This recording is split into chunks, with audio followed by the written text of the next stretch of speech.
Aproveitando que a gente está falando de alimentação, hoje, seja muito bem-vinda. A gente tem aqui a doutora Aládia Simeão, que é endócrino e também nutróloga. Olá. E a gente sabe quanto que o brasileiro, infelizmente, se alimenta da forma errada, né? É verdade. Por mais que se diga que o certo seria a gente consumir os alimentos de uma forma fracionada, a cada 3 horas, a gente, infelizmente, não vê na prática isso acontecendo, né, doutora? Isso é a coisa mais comum, né? Isso que a gente vê no consultório dia a dia. Os erros alimentares. E um deles é o horário para se alimentar. Tem gente que quer emagrecer e acha que a melhor coisa é pular a refeição. Fala assim, uma vez que eu não como, a minha quantidade de ingestão calórica fica menor e eu emagreço. E também não é assim que funciona, né? Não é assim, não é, Kátia, não adianta. O que é importante saber é a quantidade de alimento que você vai comer e quantas vezes você vai comer. Essa ideia de ficar um período longo sem comer, em tempo em jejum, pensando que vai emagrecer, muitas vezes pode atrapalhar. Você engorda, né? Você pode até dificultar a sua perda de peso. Mas essa forma correta, que seria fracionada, seria o café da manhã, um lanche da manhã, o almoço, o lanche da tarde, jantar e uma ceia, talvez? Sim, é que aí depende, tem pessoas que acordam muito cedo, ficam mais de 6 horas até chegar a hora do almoço. Então esse período entre o café da manhã e o almoço, poderia fazer ainda um lanchinho ali, comer uma fruta ou 2 castanhas. Aí toda vez que você for ficar mais de 6 horas sem comer, o ideal é você comer alguma coisa nesse intervalo. E o problema não é o comer, é o que comer, né? Também, né? Além dos horários que tem que ser fracionados, tem que ser 5 a 6 refeições por dia, tem que saber a quantidade e a qualidade do alimento, né? Olha, é bom a gente lembrar, quando a gente fala nesses lanchinhos, não é um lanche de pão com salame, pão com queijo Minas, pão... Porque às vezes as pessoas acham que esse queijo Minas, o queijo branco, não tem muitas calorias. E tem, né? Tem, ele tem gordura, ele tem caloria, tem muita, né? Tem. O queijo mais leve seria um ricota, né? Temperadinho fica uma delícia, né? Fica, pode pôr um orégano, um azeite, um pouquinho de sal. Uma delícia, eu adoro. E isso vale para as crianças também? Vale para as crianças, com certeza. Então criança também tem que ter um lanche fracionado a cada 3 horas, Com certeza. E hoje em dia a obesidade infantil é um dos maiores problemas que a gente tem em saúde na população infantil. Né? A obesidade está atingindo aí quase metade da população, né, infantil. E isso vai acarretar problemas para o resto da vida deles, né? É muito grave. Tem que ficar atento desde pequenininho, desde a hora da mamadeira, que a mãe resolve dar aquela engrossadinha, né? O ideal é, os primeiros 6 meses de vida, é só o leite materno, só a amamentação. Se a mãe não pode, por algum motivo, amamentar, teve algum problema, aí tem algumas substituições de leite específico para aquela faixa etária.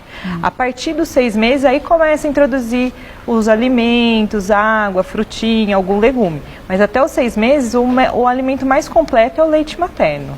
Nem água, nem chazinho, não, nada disso, nada, né? Não precisa. E depois, gente, só o pediatra vai poder te orientar se você deve ou não engrossar o leite. Porque às vezes a mãe acha que o legal é um bebezinho gordinho. Não. E daí a gente já começa a causar um dano sério de saúde a esse bebê, até quando ele for adulto, né? Com certeza. Se você tem uma criança obesa e a criança ela não aparece obesa, você tem que levar no médico e ele vai colocar no gráfico para ver o peso e a altura dele e mostrar no gráfico que ele está fora da curva. Que a criança ela fica gordinha distribuída e não parece obesa. Fica gostosinha, né? Rechonchuda. E isso é errado. Para aquela criança, 10 quilos a mais, que não aparenta tanto, você está sobrecarregando o pâncreas, as articulações, a coluna, a postura, o coração. Então, problemas que é para essas crianças terem com 80 anos, se elas continuarem obesas, elas vão manifestar com 30 anos de idade. Diabetes, pressão alta, problemas cardiológicos, de articulação. Infelizmente, a gente vê crianças hoje em dia, com 7, 8, 10 anos, já tendo doenças que eram consideradas doenças senis, né? Sim. Alteração de colesterol, glicemia alta. Isso vem do quê? Do consumo excessivo de fast food também, enlatados e tudo mais? É um conjunto de coisas. É principalmente a alimentação, a qualidade, né? E hoje em dia a criançada não brinca mais como a gente brincava. A gente corria o tempo inteiro, corria, andava de bicicleta, soltava papagaio, né? Brincava com bicho. Hoje as crianças ficam mais celular, né, internet e estão totalmente disparados. Então, tem que estimular a criançada, tem a que brincar, né? A brincar. Temos alguns mitos e verdades. Vamos ver? O primeiro deles, comer de 3 em 3 horas acelera o metabolismo. Mito ou verdade? Isso é verdade. É verdade? A maneira como a gente tem de acelerar o metabolismo, a atividade física e o tipo de alimentação. Então, se você come mais vezes, mas também come alimentos ricos em fibras, carboidratos complexos, isso dificulta a sua digestão. Então, o teu intestino, o teu estômago tem que ficar fazendo exercício para digerir aquilo. E isso gasta energia. Então, por exemplo, você pegar uma colher de açúcar que tem a mesma caloria que um pão integral. Eles têm a mesma caloria. A colher de açúcar vai engordar mais. Porque o pão vai demorar, vai precisar de uma digestão mais lenta, demorar mais para a digestão chegar ao final. O pão integral, ele tem fibras que faz a gente gastar energia para digerir. Ele vai ser absorvido lentamente, você não dá pico de insulina e isso favorece você a manter o peso. O açúcar não, se absorve super rápido, não gasta energia nenhum, dá um pico de insulina e armazena aquela... E pode ter uma hipoglicemia depois.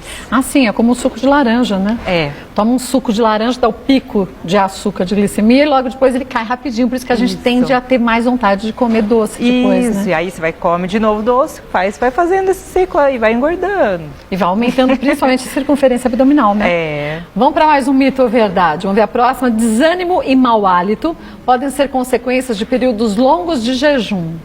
Verdade. É verdade? É verdade. Porque quando você fica muito tempo em jejum, o seu cérebro só funciona com glicose.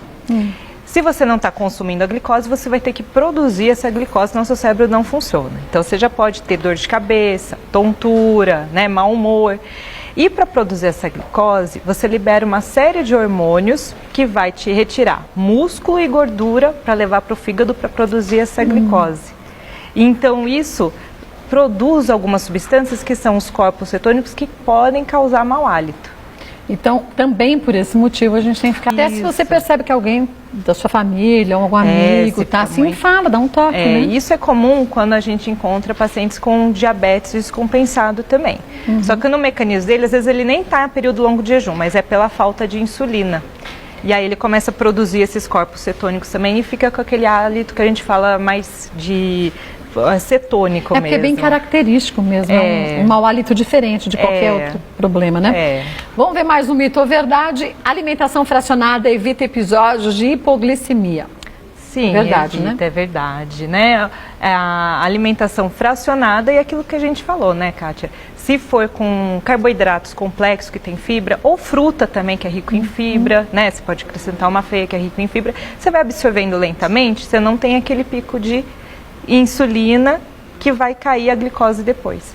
Então, se você fracionar a dieta e comer a alimentação com qualidade, com fibra, você evita hipoglicemia.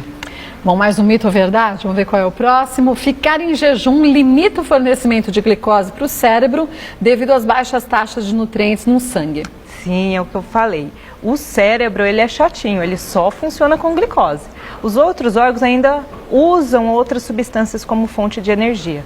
E não tem como o cérebro funcionar se não tiver glicose. Mas aí a pessoa parece que fica meio lenta. Ela pode ficar. Ela vai ter que produzir, vai ter que ativar todo esse mecanismo de tirar gordura, músculo, levar para o fígado e produzir.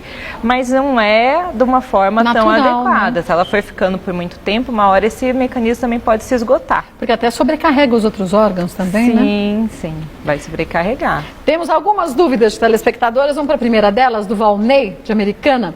Na alimentação fracionada, as maiores porções precisam ser no café da manhã, almoço e jantar?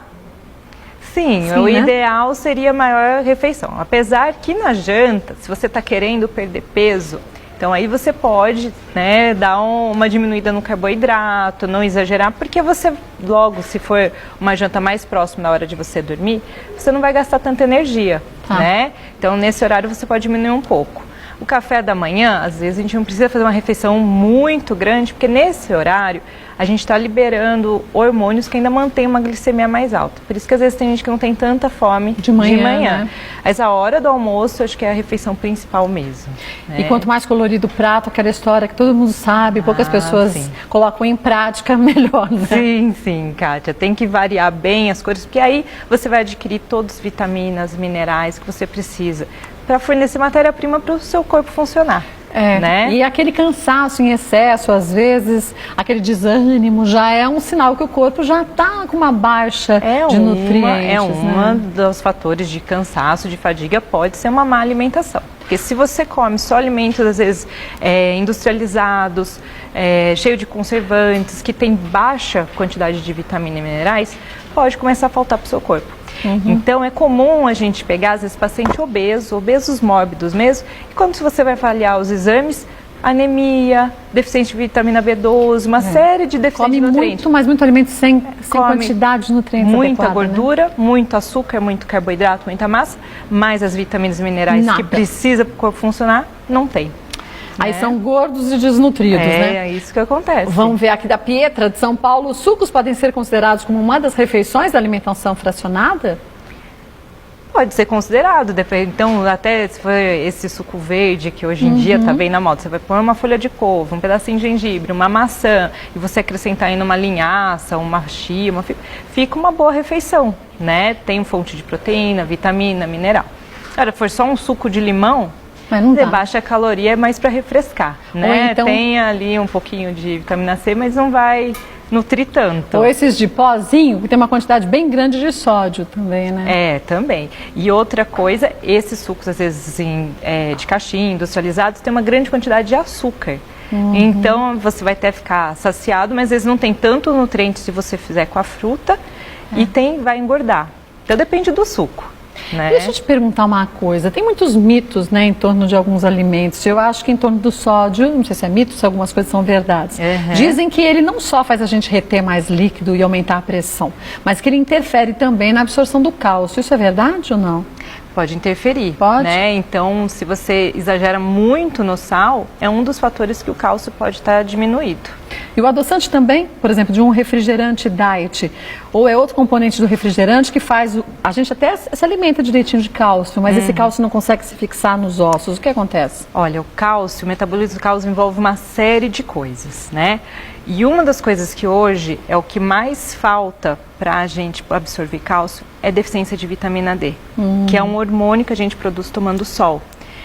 Mas a gente está exagerando no uso de protetor solar, de roupa, fica muito tempo em ambiente fechado e a gente não está produzindo esse hormônio que é fundamental para fazer o intestino absorver o cálcio da alimentação. Então, uma das maiores causas de osteopenia, deficiência de cálcio, é esse hormônio.